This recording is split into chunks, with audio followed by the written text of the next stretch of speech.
With the coming of spring, 1944, the winter stalemate in Italy was broken.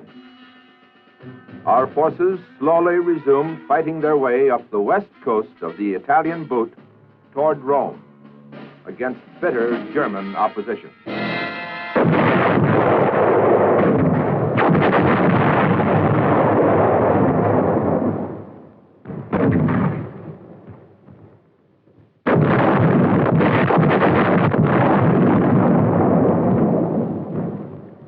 The British advanced up the east coast in the face of equally bitter opposition.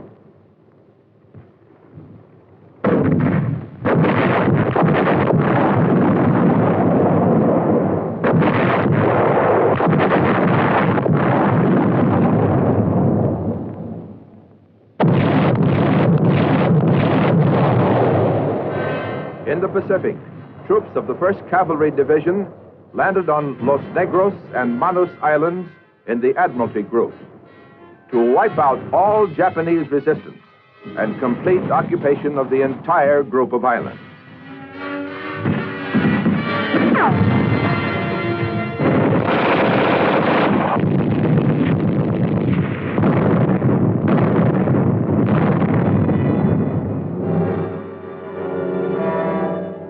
We landed large forces at Hollandia and Aitape on the north coast of New Guinea.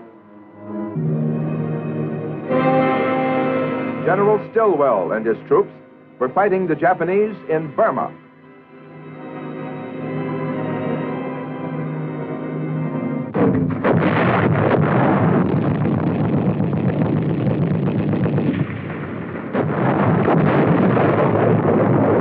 This was global warfare on a scale never known before.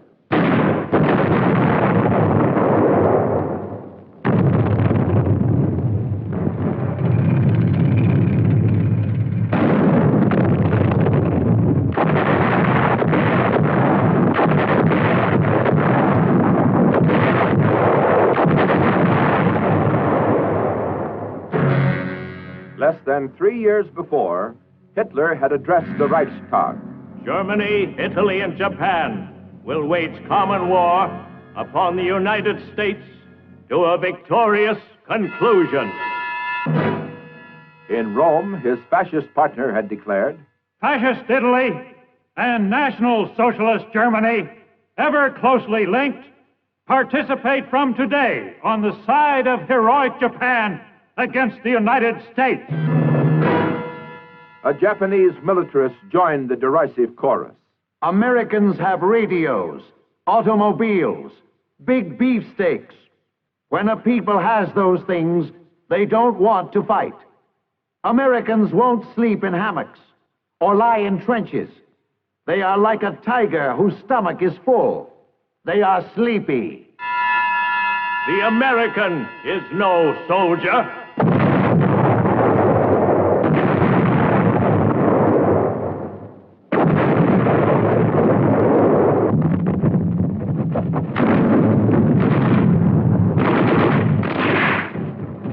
The American, no soldier. And yet there he was, carrying the fight to the boastful aggressors.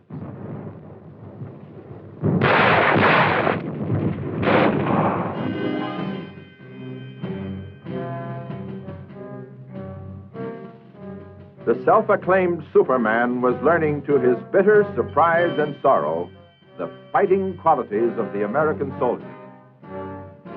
It seems the aggressors had made a slight miscalculation.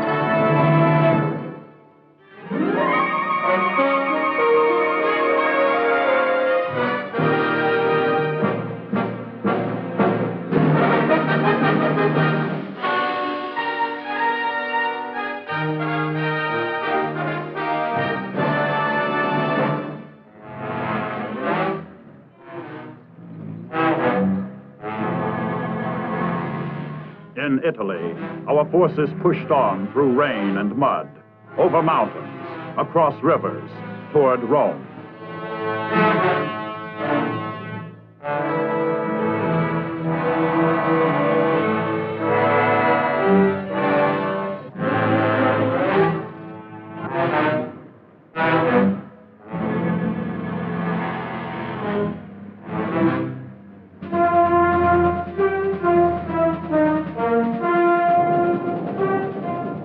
Our power drive up the Italian boot forced the enemy to divert 30 of his divisions from France and the Low Countries, weakening his defenses along the English Channel coast, where our invasion of France was soon to come. We now had an army numbering millions of soldiers.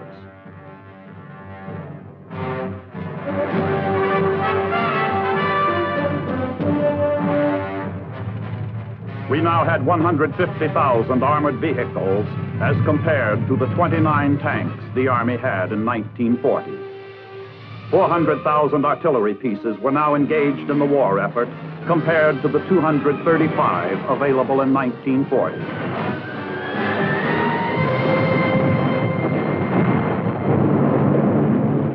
From a 1940 production capacity of 117 aircraft a month, we were now producing 9,000 planes of all types a month, a plane every 5 minutes, 12 an hour.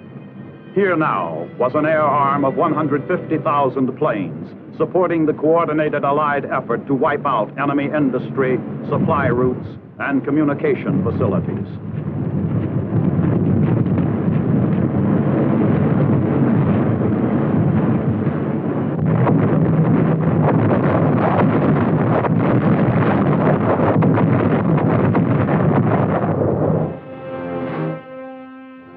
The American tiger, grown sleepy on a full stomach, or so the Japanese had thought, was now fully awake, lean, and fighting in the jungles.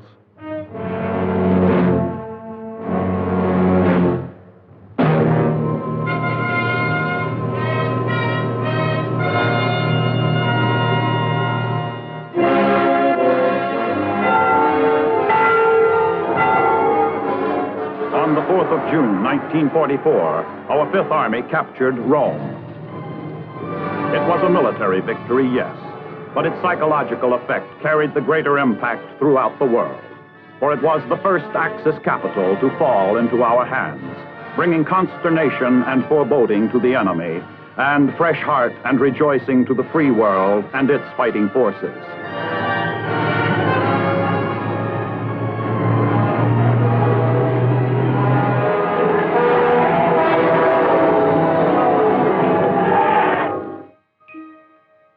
In England, after months of planning and preparation, it was D-Day -2. General Eisenhower was about to unleash the most massive amphibious invasion in history. During the big buildup, England had become a vast staging area for troops and the materiel of war.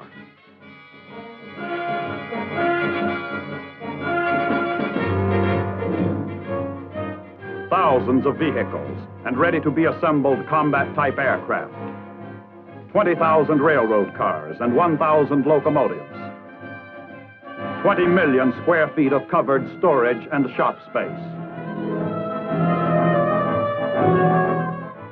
44 million square feet of open storage space to hold the growing volume of supplies, wire, tires, bombs, shells, and other explosive devices. Awaiting invasion port embarkation were thousands of trucks and support vehicles, row upon row of tanks, and a wide range of artillery weapons. 170 miles of new railroad had been constructed to haul more than 2 million tons of supplies and combat hardware to the invasion ports.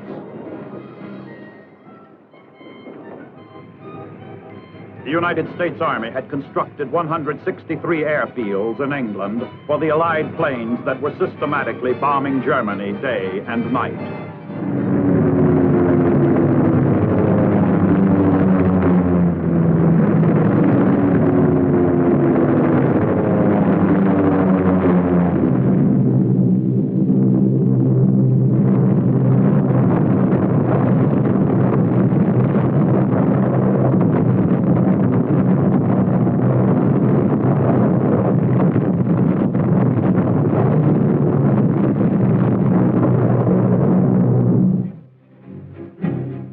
invasion directive issued by the combined chiefs of staff was concise. General Eisenhower had his orders. You will enter the continent of Europe and, in conjunction with the other Allied nations, undertake operations aimed at the heart of Germany and the destruction of her armed forces. Another American general was to have a central role in complying with that monumental order. General Omar N. Bradley, field commander of American forces.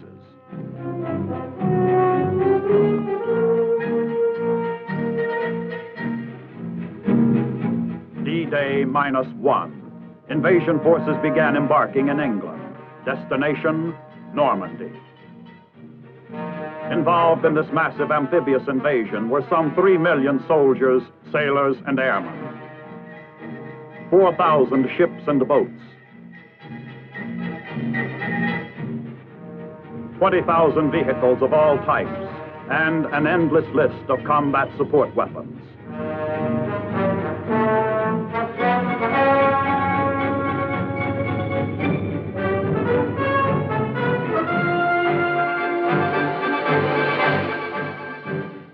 Operation Overlord, the code name for the invasion, was close at hand. Now, as D-Day and H-Hour approached, the final logistical operation was underway.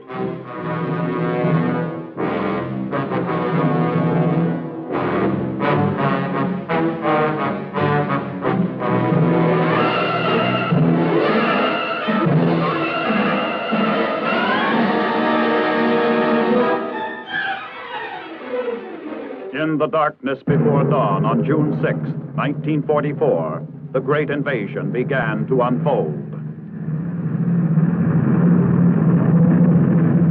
17,000 men of the 82nd and 101st Airborne Divisions, with over 2 million pounds of combat equipment and supplies, were airlifted to carefully selected drop zones behind the invasion beaches, where they were dropped to secure key road junctions and other strategic terrain objectives.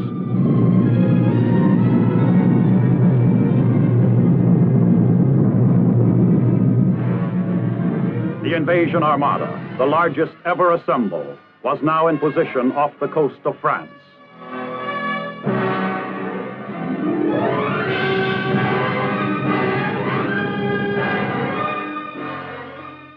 While our assault forces prepared for H-Hour, Allied naval power began their concentrated shore bombardment.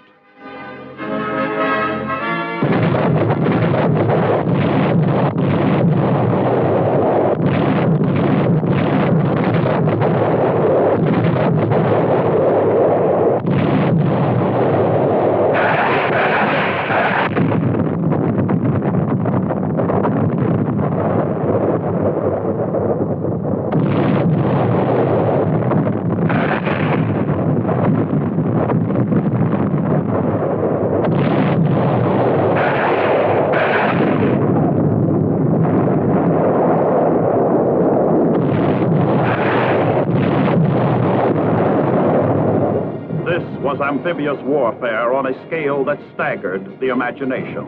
Nothing like it had ever been seen.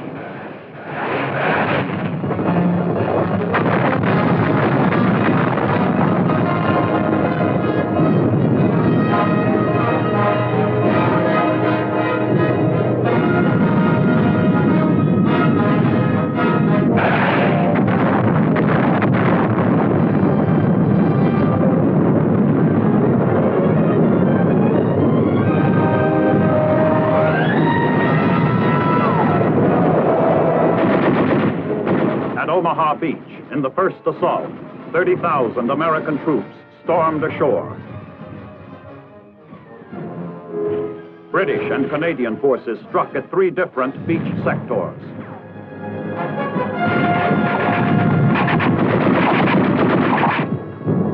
At Utah Beach, 20,000 American troops were landed.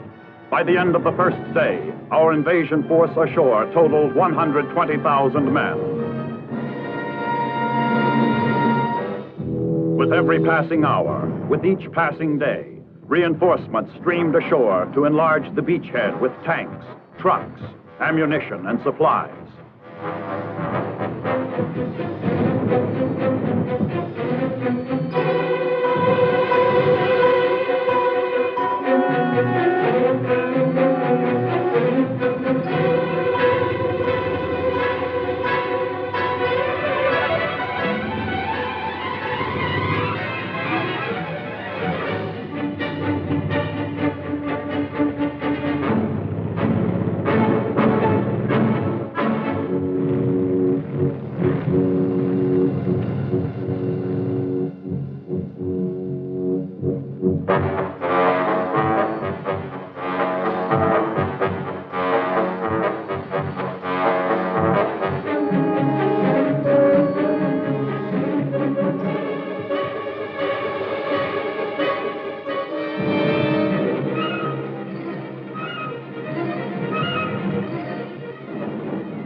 Hundreds of our attack bombers and fighters were now over Europe carrying payloads of destruction aimed at the vital centers of Hitler's fortress Europe.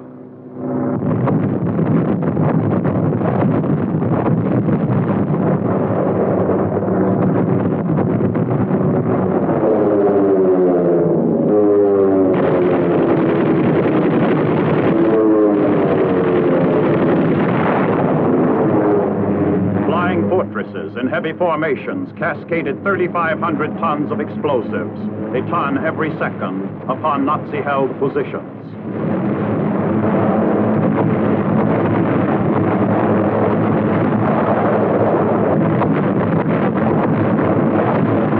Our mass bomber formations were now given a canopy of protective air support by P-38 Lightnings. Together, they fought off enemy air attacks.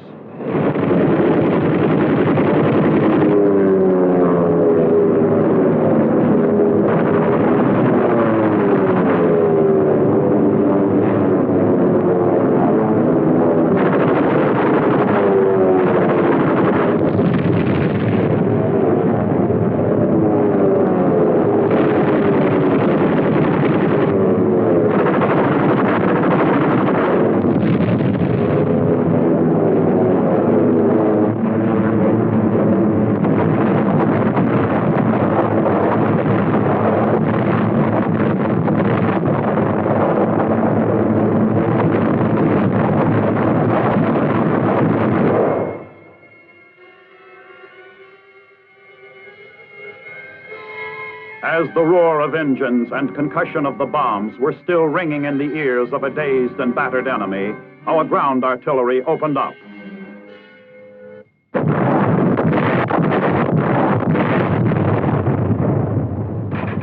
Our tanks and infantry rolled forward, driving west to isolate Brest and other ports on the peninsula. Other elements pushed south and east toward Paris.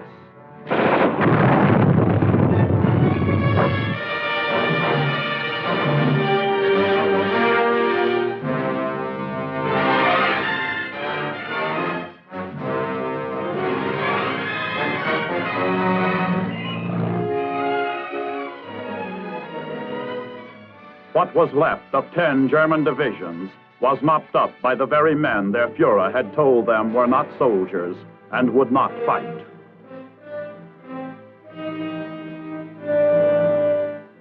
Again, the aggressor had made a slight miscalculation.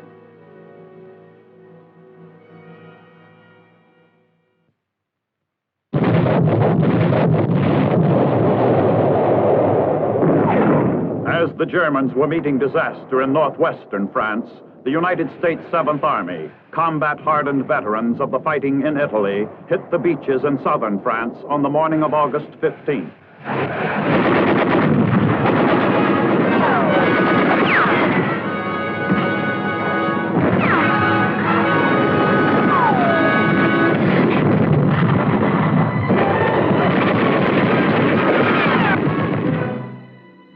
During that day, 50,000 men and their equipment were landed.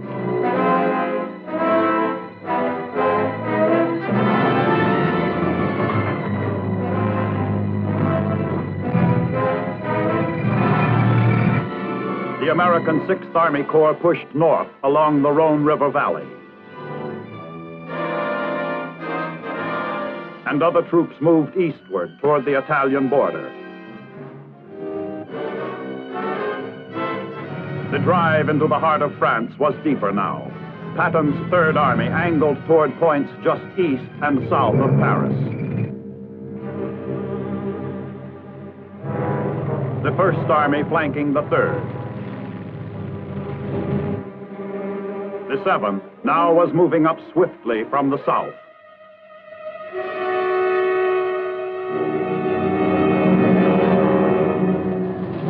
Days after the landings in southern France, Paris was liberated after 4 years of Nazi occupation.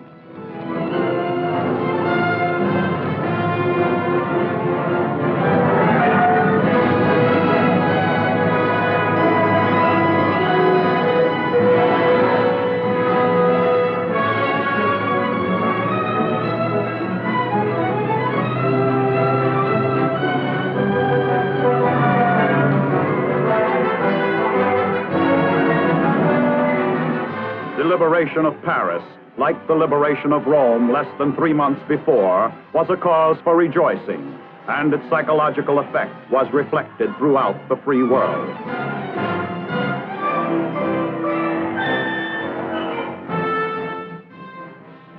Among our troops, who paraded so proudly down the Champs-Élysées, were some whose fathers had followed the same flag down that famous avenue a quarter of a century before, celebrating another victory, which they too had won in the best traditions of the American fighting man, and who had come there not for conquest, but to liberate.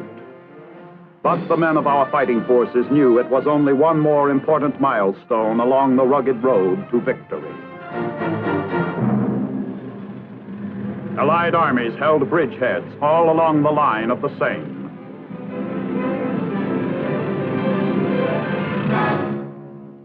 In the south of France, they captured Toulon and Marseille. The British and Canadians took Brussels and the great port of Antwerp.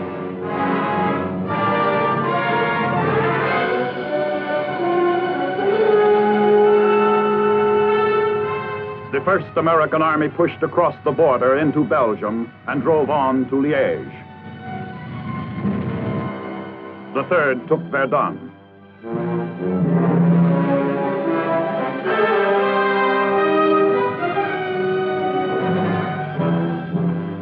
The third, having crossed the Meuse River, reached the Moselle. Now the Allied front ran on a line all the way from the Swiss border to the North Sea.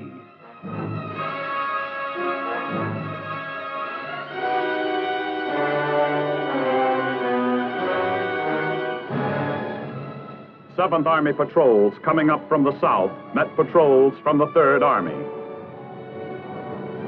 The two armies were now linked up for the coordinated offensive to come.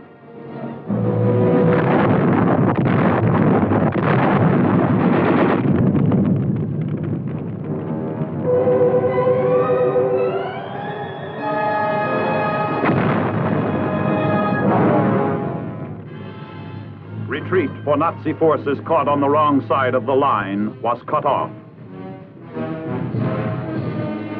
We rounded up our share of prisoners.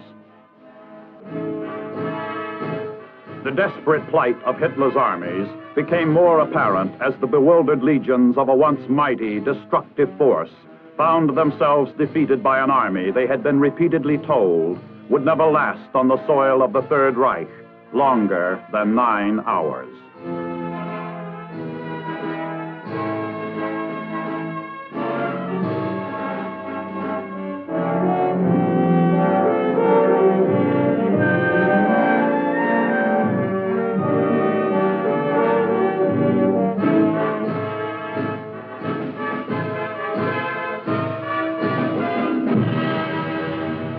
In the 97 days since the 5th Corps had led the assault on Omaha Beach, it had come nearly 500 miles and now drove across the German border and stood on the soil of Hitler's Germany.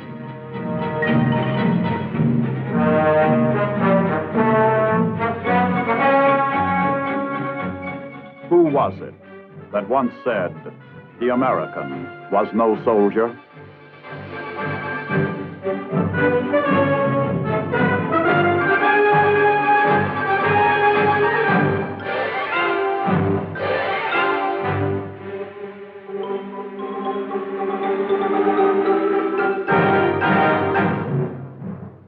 In World War II, the American soldier proved his fighting qualities, as he always has and always will. He stands second to none, and his leadership is second to none. From private to general, he is the product of a free society conceived in liberty.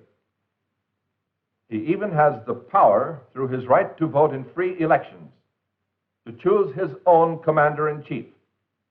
He has a voice in making the laws which govern him. He has a precious heritage to defend, much to fight for when he must fight, to defend his good way of life. He prefers the arts of peace, as all men of goodwill do.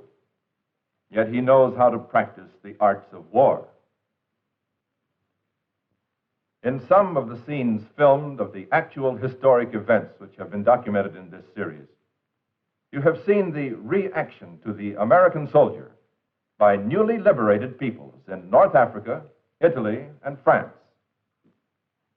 To them, he was and still is a living symbol of freedom, for he came to their lands giving of himself, not for conquest, but to liberate, to defeat and destroy a ruthless aggressor. Or we might well say the aggressor, who, like evil throughout history, lives on and has been known by many names. The aggressor, who would dictate and impose his will upon those he would conquer and enslave. And not the least among those who stand opposed to him is the American soldier. He knows the price of freedom is eternal vigilance.